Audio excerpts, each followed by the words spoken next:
घर में दाखिल हुआ तो देखा बीवी बैठी रो रही है। क्या हुआ? मैंने पूछा। आज उसने बीवी के कहने पे बुढ़िया को फिर मारा है, और इतना मारा वो फिर हिचकियों से रोने लगी। तुम्हें क्या? वो उसकी माँ है, तुम्हारी नहीं। और फिर बुढ़िया जबान चलाती होगी। मैंने उसका गम गलत करने के लिए कहा, आपको कुछ पता भी है? उस बेचारी को फालिज है। बीवी ने तल्खी से जवाब दिया, पहले तुमने कभी बताया नहीं कि उसको फालिज है। अच्छा छोड़ो, हम कर भी क्या सकते हैं। मैंने मौजू बदलने की कोशिश की। मेरा दिल करता है कि बुढ़िया को अपने घर ले आऊं कुछ दिनों के लिए। क्या क्या कहा? पागल हो गई हो?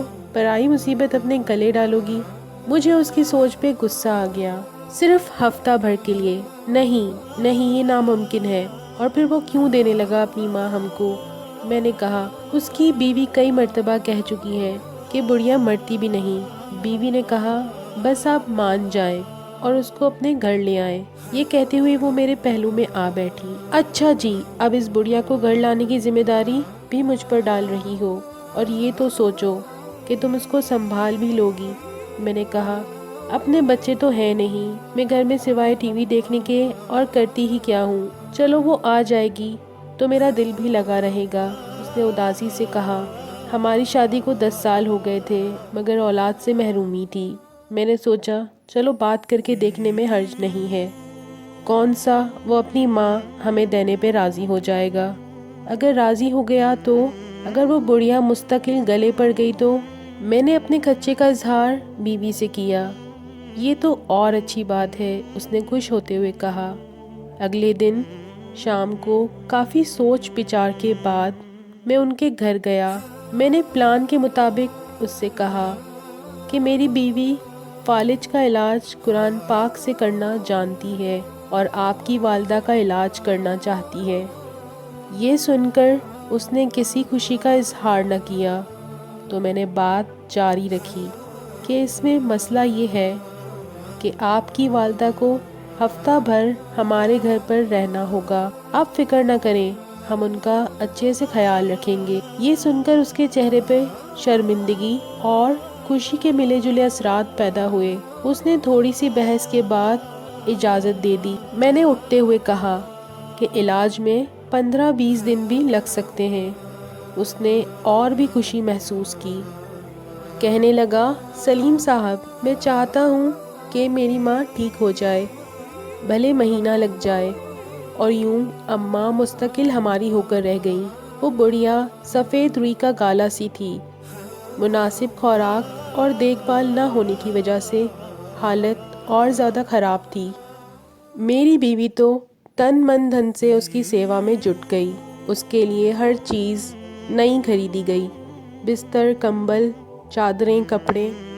अच्छी खुराक और खिदमत से अम्मा के चेहरे पर रौनक आने लगी। पता ही ना चला, महीना गुजर गया। पहले उसकी बहू हर 2 दिन बाद आती रही, फिर 4 दिन का वक्फा हुआ, फिर हफ्ता होने लगा। अम्मा को वापस ले जाने की बात न उसने की न हमने। दूसरे महीने में वो एक ही दफ़ा आई। घर की मसरूफियात का रोना रोती रही। तीसरे महीने के बाद उसने आना बंद कर दिया। मैंने बीवी से कह दिया कि अब अम्मा तुम्हारी जिम्मेदारी बन गई है, अब तुम संभालो। बीवी ने खुशी का इजहार किया। ये गालिबन 7वां महीना था कि इस आदमी को उसकी बीवी ने अपने दोस्त के साथ मिलकर कत्ल कर दिया, और बाद में वो खुद भी पकड़ी गई। उधर जैसे जैसे अम्मा की तवानाई बेहाल हो रही थी और चेहरे पे रौनक मुस्कान आने लगी थी, वैसे वैसे मेरा कारोबार तरक्की करने लगा। ऐसे लगता था जैसे मुझ पर धन बरसने लगा हो। साल भर में मेरी 3 दुकानें हो चुकी थीं। तीसरे साल हम तीनों, मैं, बीवी और अम्मा ने हज की शहादत हासिल की। गुलिस्तान जौहर में 500 गज का बंगला खरीदकर वहाँ शिफ्ट हो गए। अम्मा हमारे साथ 7 साल रही। हर पल उनका हमें दुआएं देते गुजरता, और हम मियाँ बीवी खुशी से फूले न समाते। अजीब करामत ये हुई कि अम्मा की बरकत और दुआओं से अल्लाह रब्बुल इज़्ज़त ने मुझे औलाद से नवाजा। आज वो हमारे दरमियान नहीं, मगर उनकी कमी शिद्दत से महसूस होती है। पिछले दिनों मेरी बीवी बहुत खुश थी। वजह पूछी तो कहने लगी, میں نے ایک خواب دیکھا ہے۔ کیسا خواب؟ میں نے دیکھا کہ محشر کا دن ہے اور سب حیران و پریشان کھڑے ہیں، ان میں بھی کھڑی ہوں کہ اتنے میں اماں آئی اور میرا ہاتھ پکڑ کر کہنے لگی، منیرہ ادھر آ میرے ساتھ، تجھے پل صراط پار کرا دوں۔ میں ان کے ساتھ چلی۔ ہم ایک باغ سے گزرے، تھوڑی دیر میں باغ ختم ہوا تو ایک بڑا سا میدان آ گیا، تو اماں کہنے لگی، بس ہو گیا پل صراط پار۔ میں حیران ہوئی تو وہ بھی زور سے ہنسنے لگی۔ پھر میری آنکھ کھل گئی۔ مبارک ہو بھائی، بہت اچھا خواب ہے، مگر تمہیں میرا خیال نہ آیا۔ چلو خیر، ہمیں بھی کوئی نہ کوئی مل ہی جائے گا جو پل صراط پار کرا دے۔ آمین، بیوی نے جیسے دل کی گہرائیوں سے کہا۔ اور پھر اس کو میں نے یہ نہیں بتایا کہ ایسا ہی خواب میں بھی دیکھ چکا ہوں، بس فرق یہ تھا کہ اماں نے میرا ہاتھ پکڑتے وقت کہا تھا، چلو تمہیں منیرہ کے پاس لے چلوں، وہ پل صراط کے پار تمہارا انتظار کر رہی ہے۔